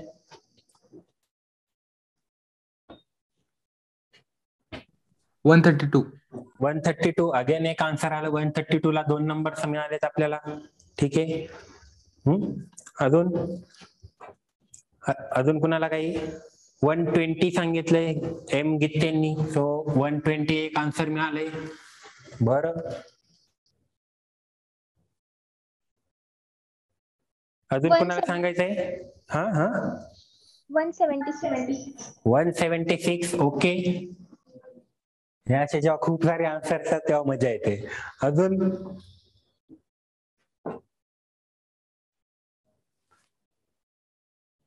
झाले? ऋषिकेश नागरगोजेंनी युट्यूब वरती सांगितले 132. ओके, सो 132 ला 132. सिद्धांतनी सांगितले 132. सो आणखीन एक 132 ला टिक मिळालाय. झूम वरती कोणीतरी काहीतरी सांगत होतं, आय थिंक मुस्कान. 132. 132. ओके, 132. आता मी सॉल्व्ह करतो. ठीक आहे. फॅक्टरायझेशन मेथडने सॉल्व्ह करता येतं, पण आपल्याला पटकन सॉल्व्ह करायचंय. सो सगळ्यात आधी काय सांगितलं होतं की जो हायेस्ट नंबर आहे, जो बिगेस्ट नंबर आहे, तो बाकीच्यांनी जर डिवाइड होत असेल तर तो तुमचा एलसीएम आहे. ठीक आहे. आता इथे ऑब्विसली 4 ने डिवाइड होऊ शकतोय, पण 11 प्राईम नंबर आला. प्राईम नंबर आले 11. बरोबर आहे. 11 ने 12 डिवाइड होऊ शकत नाही, हे आपल्याला माहिती आहे. ठीक आहे. सो 4 तर कटला, 4चा विषय संपला. आता राहिला 11 आणि 12. जेव्हा केव्हा असा एखादा प्राईम नंबर येतो ना, सरळ यांचं मल्टिप्लिकेशन करून टाकायचं आणि जी काही संख्या येईल, जी 132 येते, 132 इज युअर एलसीएम. कशासाठी? 4, 11 आणि 12 साठी. सो मी इथले इथे 3 गोष्टी सांगितल्या तुम्हाला एलसीएमच्या. ठीक आहे. क्लिअर आहे? 220, 264, 120, 176. तुम्ही आता समोर असतात ना तर मजा आली असते की तुमचे आन्सर कसे आलेत बघण्यासाठी.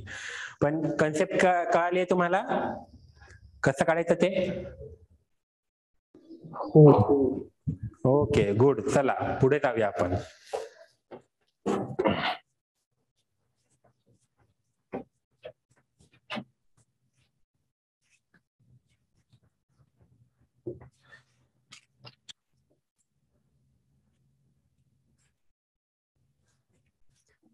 ठीक आहे. आता जरा तुम्हाला आपण याच्याकडे वळूयात, रिझनिंग कडे वळूयात. ठीक आहे. ऍप्टीचं भरपूर झालं, कॉन्टचं भरपूर झालं. आता अर्धं लेक्चर कॉन्ट ऍप्टिट्यूड वर गेलंय, तर आपण आता अर्धं लेक्चर रिझनिंग वर घेऊया. ठीक आहे. आपला आजचा टॉपिकच तो आहे की बेसिकली फाउंडेशन कोर्स मध्ये सीसॅट तुम्हाला कशा प्रकारे शिकवला जाऊ शकतो, कशा प्रकारे शिकवला जातो. टिपिकल तेच रट्टेबाजी, घोका ओका, ह्या टेस्ट स्टेप्स लिहा. त्या स्टेप्सला मार्क आपल्याला काही घेणं देणंच नाही आता स्पर्धा परीक्षेच्या युगामध्ये. स्पर्धा परीक्षेच्या असो किंवा स्वतःच्या आयुष्यात का असो ना, profit loss, simple interest, compound interest, बँकेकडनं लोन घेतलं, लोन 12% आहे. सो एज्युकेशन लोन घेतलं 1 लाखाचं, 12%वरती 12% तुम्हाला व्याज लागतंय. म्हणजेच काय, मग वर्षभरानंतर तुम्हाला किती पे करायचे? पर्सेंटेज मी शिकवलंय, आता हे सुद्धा आलं पाहिजे. 1 लाखाचे 12% म्हणजे किती, आलं लक्षात? सो ह्या सगळ्या गोष्टी मॅथेमॅटिक्स आपल्याला डेली लाईफ मध्ये वापरता येतं, आणि जे मॅथेमॅटिक्स डेली लाईफ मध्ये यूज केल्या जाऊ शकतं तेच मॅथेमॅटिक्स तुम्हाला सीसॅट मध्ये असतं. डेरिव्हेशन, इंटिग्रेशन सीसॅट मध्ये नसतं. d/dx आणि इंटिग्रेशन करा, इंटिग्रेशन इल्ले ते यामध्ये नसतं. ठीक आहे. आता आपण थोडं LAR कडे जाऊयात, logical and analytical reasoning. So त्याचे काही तुम्हाला एक्झाम्पल देतो मी. सो त्याआधी इंस्टाग्राम वरती एक खूपच म्हणजे आहे व्हायरल पण फालतू फालतू गोष्ट आहे, फालतू. हा, की ज्याचा बेसिक कन्सेप्टशी काही संबंध नसतो, असे एक व्हायरल व्हायचं असतं, दुसरं काही नाही. त्यामुळे विचारलं जातं. तुम्ही हे रील्स जे इंस्टावर आहेत त्यांनी बऱ्याचदा बघितलं असेल की काय 50% आहेत, तर त्यातले स्पेंड किती केले, मग बॅलन्स किती राहतं. 50 रुपये होते, त्यातले सुरुवातीला स्पेंड किती केले, 20 केले. मग ऑब्विसली बॅलन्स किती राहणार, 30. ठीक आहे. त्या 30तले स्पेंड किती केले, 15. मग राहिले किती, 15. त्या 15 मधले स्पेंड किती केले, 9. राहिले किती, 6. आणि शेवटी हे 6 स्पेंड केले, मग राहिले किती, 0. आता जर तुम्ही बघितलं तर स्पेंडची टोटल किती येते, 9 × 15, 15 × 15 30, 30 × 20 50. ठीक आहे. हीच किती येते, 15 × 30 45, 45 × 6 51. नाउ द क्वेश्चन इज, हा एक आला कुठून, कोण उत्तर सांगू शकते याचं. थोडं लॉजिक लावा, थोडस लॉजिक लावा. तुमच्यापैकी 99% जण इंस्टाग्राम वरती असतील, याची गॅरंटी आहे मला. इंस्टाग्रामच्या रील मध्ये याचं उत्तर तर नसतोच, पण मला तुमच्याकडनं अपेक्षित आहे बरं का याचं उत्तर. हे फालतू लॉजिक तुम्हाला कळालं पाहिजे. चला विवेक, मुस्कान, ऋतुराज, पटकन.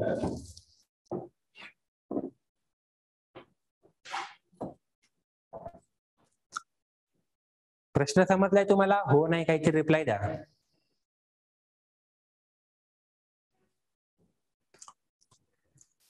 अरे काय संध्याकाळचा चहा प्यायला गेलात काय सगळे.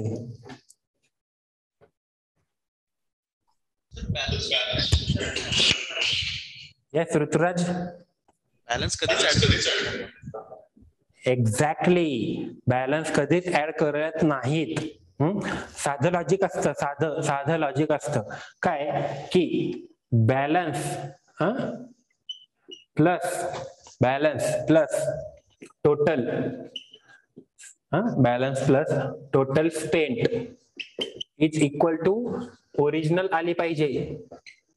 Balance plus total spent is equal to original आली पाहिजे. इथं तुमचा बॅलन्स किती आहे,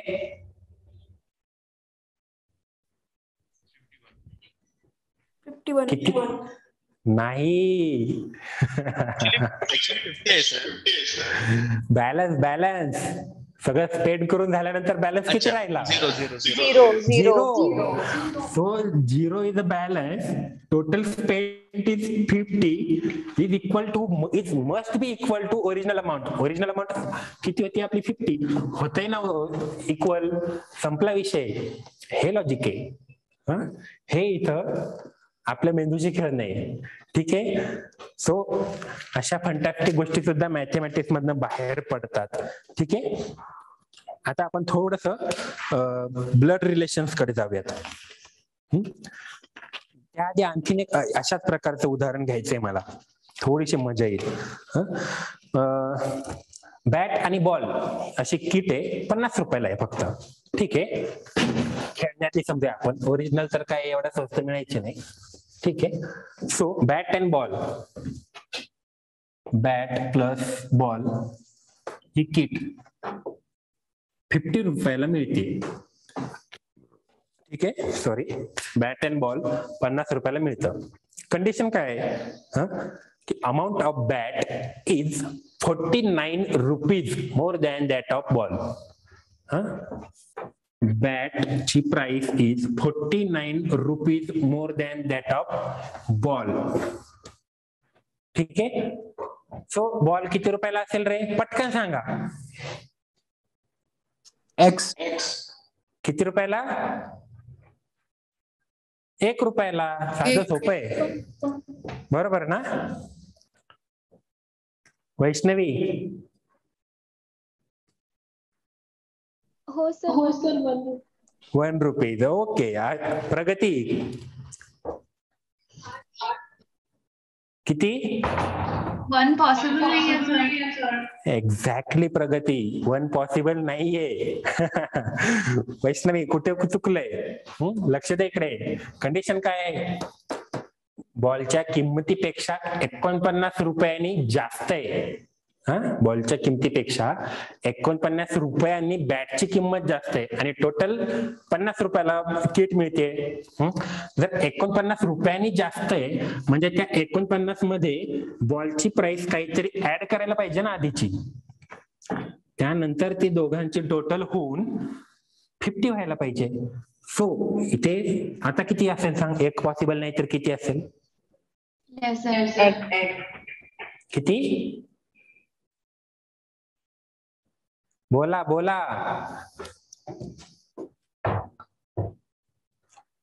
युट्यूब वरती पार्थ काय आन्सर आहे? 0.5. 0.5 एक्झॅक्टली. 0.5 ही बॉलची ओरिजिनल किंमत आहे. हा, बॅटची किंमत 49 रुपयांनी जास्त आहे म्हणजे किती होणार? 49.5. आणि जेव्हा या बॉलचे 0.5 ऍड करतो तेव्हा टोटल प्राइस होते 50 रुपीज. आला का लक्षात? हे असं झालं की म्हणजे थोडं तुमचं अटेन्शन असणं गरजेचं आहे बरं का. ऑब्झर्वेशन स्किल, लिसनिंग स्किल, हे जे काय म्हणतो आपण त्याला, रीडिंग स्किल, हे सगळं वापरावं लागतं.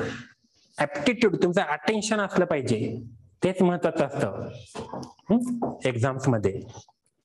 आता पटकन उत्तर सांगायचं. जर तुम्ही बहिरे आहात, हा, जर तुम्ही बहिरे आहात आणि तुम्हाला भूक लागली तर तुम्ही कसं सांगाल की तुम्हाला भूक लागली? तोंडाने. एक्झॅक्टली, तोंडाने. एकाने तरी विचार केला असेल की मी असं असं करून सांगते. तुम्हाला थोडं अप करायची गरज आहे. तुम्ही मुके नाही आहात, तुम्ही बहिरे आहात, ठीक आहे. सो असं असं नका सांगू, मला भूक लागली आहे सांगा. सो ह्या छोट्या छोट्या गोष्टी असतात ऑब्झर्वेशनच्या. आणखीन एक तुम्हाला केस देतोय मी ऑब्झर्वेशनची. आता केस अशी आहे की 6 जण रस्त्यावरती त्यांचं काहीतरी काम करत उभे आहेत. 6 जण रस्त्यावरती काहीतरी काम करत उभे आहेत आणि एक कार फास्ट मध्ये जाते त्यांच्या समोरनं, फास्ट मध्ये जाते आणि पुढे जाऊन तिचा ऍक्सिडेंट होतो. ठीक आहे. तिथे 2 पोलीस सुद्धा असतात. पोलीस रिपोर्ट काय करतात? पोलीस रिपोर्ट करतात की, मी इथे लिहितो स्टेटमेंट, म्हणजे तुम्हाला कुठे नोट डाऊन करायची गरज नाही पडायची. ठीक आहे. स्टेटमेंट वर नीट लक्ष द्यायचं, ऑब्झर्वेशन पाहिजे तुमचं नीट. पोलीस काय म्हणतं? पोलीस म्हणते की, पोलीस रिपोर्ट करतात व्हेरी हाय स्पीड होता, व्हेरी हाय स्पीड होता आणि गेट ऍक्सिडेंट. सो पुढे जाऊन त्यांचा ऍक्सिडेंट झाला. पुढे जाऊन ऍक्सिडेंट झाला. ठीक आहे. 6 माणसं तिथं होती. किती? 6 जण. त्यातला पहिला म्हणतो की कारचा कलर ब्लू होता, कारचा कलर ब्लू होता. दुसरा माणूस काय म्हणतो? Car was moving at high speed, car at high speed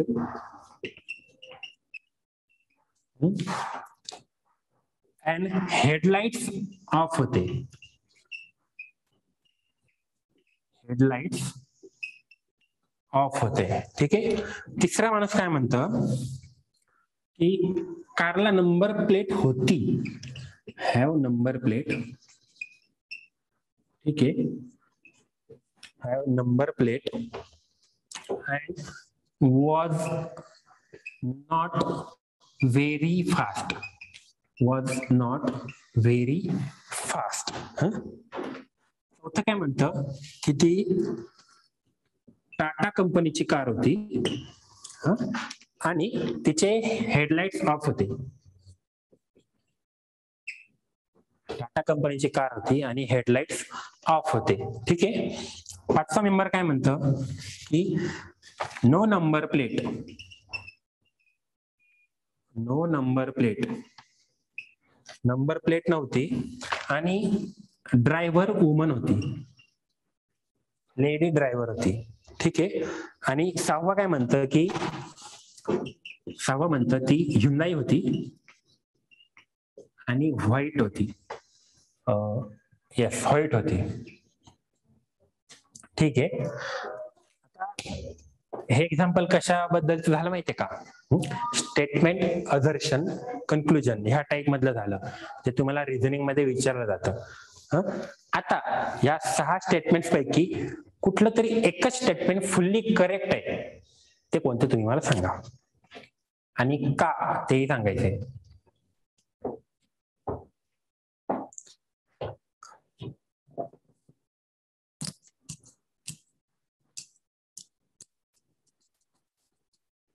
पटकन, जास्त वेळ नाही आपल्याकडे. First statement. First statement means blue colour car होती. हो. ओके. आणि कशाच्या बेसिस वरती तुला ते स्टेटमेंट फुल्ली करेक्ट वाटतं? पोलिसांनी पण बघितलं होती हाय स्पीड होतं. नाही, रोहित एकदा तिला बोलू देत, मी एकेकाकडे येतो. पोलिसचा जो स्टेटमेंट आहे ते तो करेक्ट आहे ना? पोलिसांनी रिपोर्ट दर्ज करून घेतलाय, ते पण तिथे उभे होते, बरोबर आहे. सो त्यांचं म्हणणं होतं की व्हेरी हाय स्पीड आहे आणि पुढे जाऊन ऍक्सिडेंट झाला, हे पोलिसांचं मत आहे. पण तुम्हाला हे जे काही 6 लोक तिथे उभे होते, या 6 जणांच्या स्टेटमेंट, विटनेस होते ना ते, सो या 6 जणांचे स्टेटमेंट सुद्धा पोलिसांनी घेतलीत. मग या 6 पैकी कोणीतरी एकच खरं बोलतोय, बाकीचे खोटे बोलतायत, तर तो एकच खरा बोलणारा कोणता? First, second, third, fourth, fifth, sixth ह्यापैकी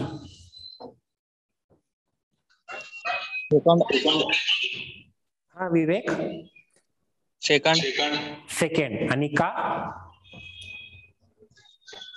त्याच्यात दिलेले कारण होती त्याच्यामुळं. बरं, आणखी कोणाला काही उत्तर आहे? Okay, second. Same logic. Okay, बरोबर. कलर आहे की व्हाईट काय, टाटा आहे की yes yes yes yes. So आपल्याकडे बेस स्टेटमेंट काय आहे? पोलिसांचा रिपोर्ट. पोलीस स्वतः तिथे उभे होते. And as this is an example, we have to assume the ideal state that police त्यांनी जे काही रिपोर्ट केलं, त्यांनी जे काही बघितलं ते खरंच आहे. ठीक आहे. सो पोलिसांना जर खरं मानून चाललं आपण, तर सेकंड स्टेटमेंट बघा, व्हेरी हाय स्पीड. पोलिसांनी पण नोट डाऊन केलं होतं की हाय स्पीड होता. ठीक आहे. आता दुसऱ्यांकडे बघा, नंबरचा स्टेटमेंट वाला म्हणतो वॉज नॉट व्हेरी फास्ट. हे कॅन्सल होणार. ठीक आहे, आलं लक्षात? त्यानंतरचे जे काही बाकीचे स्टेटमेंट्स आहेत त्याला कशाचा बेसच नाहीये. ठीक आहे, एक्झॅक्टली. चालवते कोण? नंबर प्लेट होती नव्हती, लाईट्स ऑफ होते तर नंबर प्लेट नसणार बेसिकली, म्हणजे दिसणार नाही. ठीक आहे. पण त्या गोष्टी काही माहितच नाहीये, सो कोणत्या बेसिसवर त्या बरोबर धरणार? अगेन कलरच्या बाबतीत सुद्धा एकमेव सेकंड स्टेटमेंट येतं जे की बरोबर आहे. सो खरं खोटे, ट्रू फॉल्स या टाईपचे प्रश्न तुम्हाला एक्झाम मध्ये येत असतात, तिथे थोडा लॉजिक लावायचा असतो. ठीक आहे, पुढे जाऊया आपण. आता आपण जरा ब्लड रिलेशन्स कडे जाऊया. A man has 2 wives. एका माणसाला 2 बायका आहेत, आशा आणि Rama. Asha and Rama. Asha is Ram's step mother. Asha is Ram's step mother. So how Ram is related to Rama? पटकन सांगा.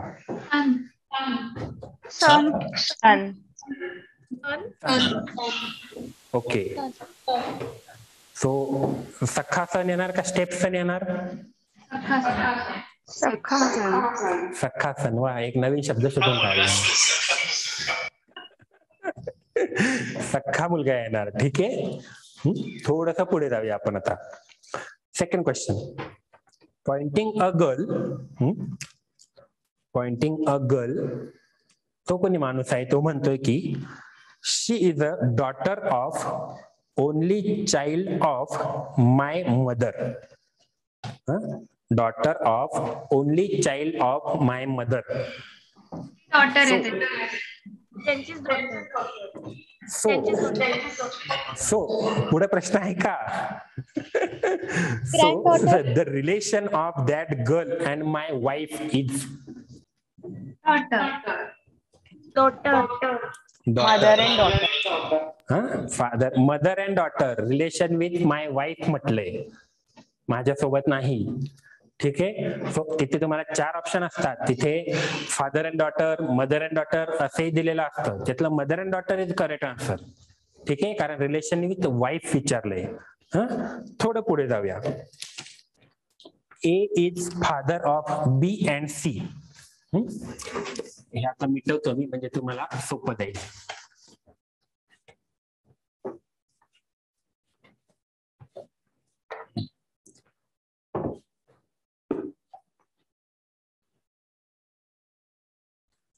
Okay.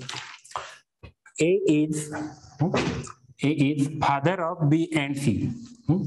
B and C. ठीक है. C is son of A, but B is not. C is son of A, but B is not. So how B is related to A? Daughter. खूप simple आहे. ठीक आहे, खूप simple आहे. So आता हे सोपी सोपी उदाहरणं होती. ठीक आहे, आज घ्यायची होती म्हणून. जेव्हा ऍक्च्युअल एक्झाम मध्ये ब्लड रिलेशनचे क्वेश्चन्स येतात ना, सो त्यांना सॉल्व्ह करण्याचं खूप सोपं लॉजिक असतं की तिथे जे कोणी पॉइंट पर्सन आहे ना, त्याच्या जागी स्वतः इमॅजिन करायचं. मग माझी आई, माझा भाऊ, माझ्या आईचा भाऊ म्हणजे मामा, हे सगळं इमॅजिन केलं की पटकन सॉल्व्ह होतं. हे कागदावर मांडण्याची सुद्धा गरज पडत नाही. आलं का लक्षात? ठीक आहे. आता आपण जरा व्हेन डायग्राम्स कडे जाऊया आणि मग आजचं सत्र आपण थांबवूयात. ठीक आहे. व्हेन डायग्राम्स मी सुरुवातीला तुम्हाला थोडंफार आयडिया दिली होती. तुमच्यापैकी कोणी MTS, NTS, स्कॉलरशिप टेस्ट असे परीक्षा दिल्या होत्या का शाळेमध्ये? यस. सो व्हेन डायग्राम त्यामध्ये सुद्धा असतं की तुम्हाला काहीतरी स्टेटमेंट दिले असतात आणि त्यावरनं डायग्राम काढायची असते. बरोबर आहे. आणि मग त्याचे कन्क्लुजन बरोबर आहेत का नाही हे फाइंड करायचं असतं. व्हाईस वर्सा सुद्धा असतं. व्हेन डायग्राम दिली असते आणि स्टेटमेंट्स असतात आणि मग ते बरोबर आहेत का नाही हे सुद्धा करायचं असतं. ठीक आहे. सो तुम्ही काही स्टेटमेंट घ्या की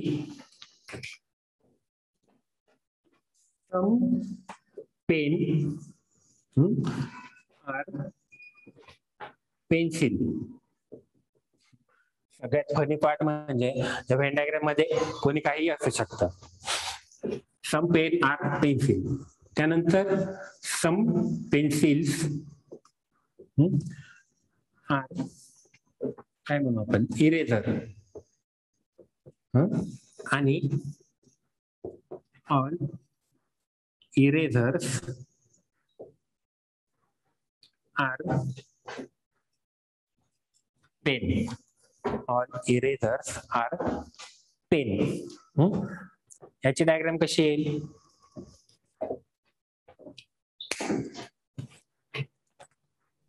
सेपरेट काय ना सेपरेट. एक मिनिट मी काढतो म्हणजे सोपं जाईल तुम्हाला प्रश्न विचारायला. Some pen are pencil. Okay. Then some pencils are erasers. Okay. And all erasers are pen. Okay. So basically pencil, eraser and all erasers are pen. ठीक आहे. सो आता माझे काही तुम्हाला प्रश्न आहेत बरं का या स्टेटमेंट्स वरनं. तुम्ही तुमची व्हेन डायग्राम तयार ठेवली आहे नोटबुक मध्ये?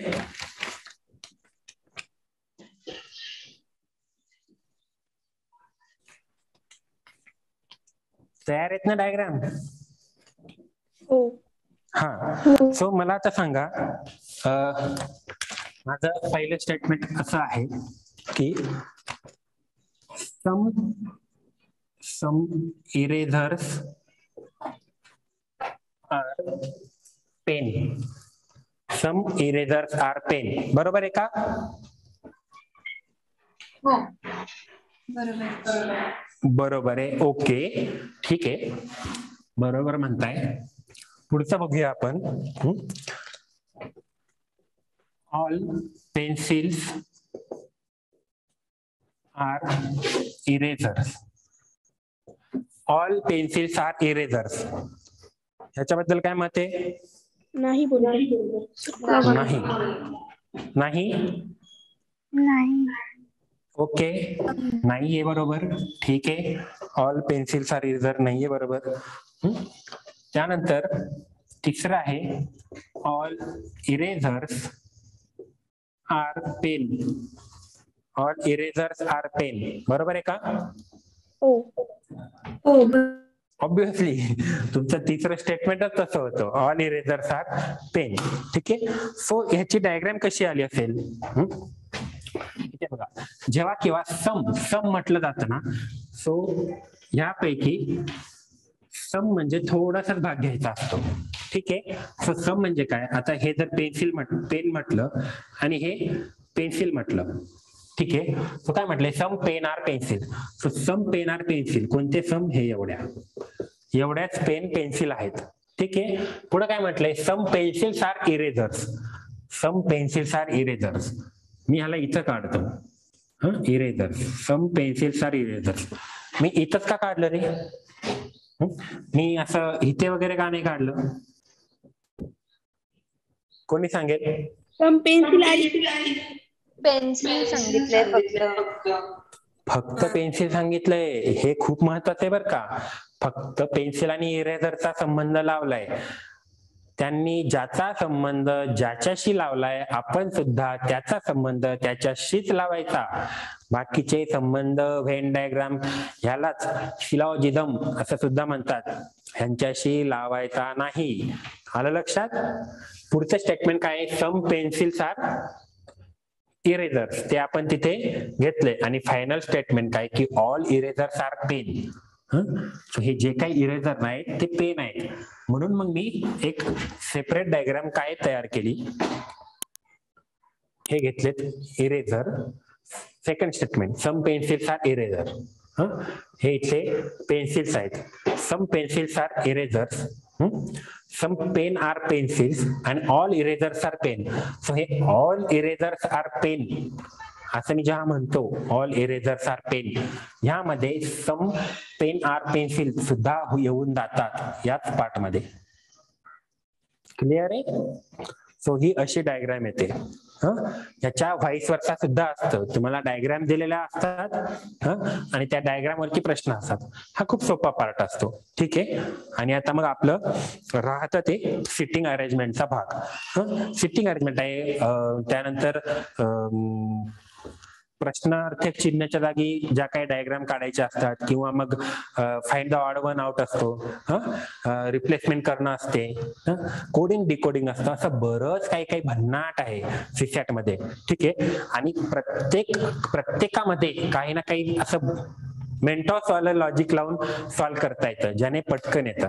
का तर सीसॅट जेवढं फास्ट मध्ये तुम्ही सॉल्व्ह करू शकता ना, तेवढं उत्तम असतं, चांगलं असतं. ठीक आहे. काही प्रश्न आहेत तुमचे? नाहीतर थांबूयात आपण.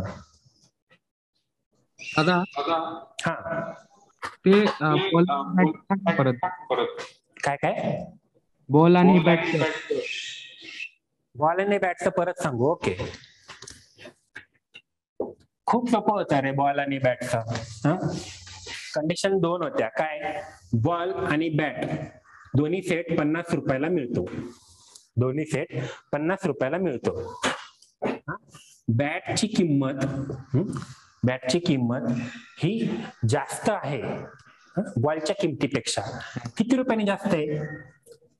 बॉलच्या किमतीपेक्षा किती रुपयाने जास्त आहे?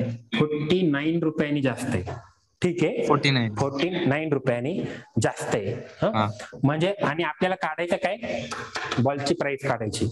आता आपल्याला माहितीये बॅट प्लस बॉल प्लस 49 हे सगळे मिळून किती होत आहेत? 50 होत आहेत. ठीक आहे, ह्याला तुम्ही जर x is equal to y plus 49 असं धरून जर केलं असतं ना, कारण आपल्याला लहानपणापासून x y शी खेळायची सवय लागलेली आहे.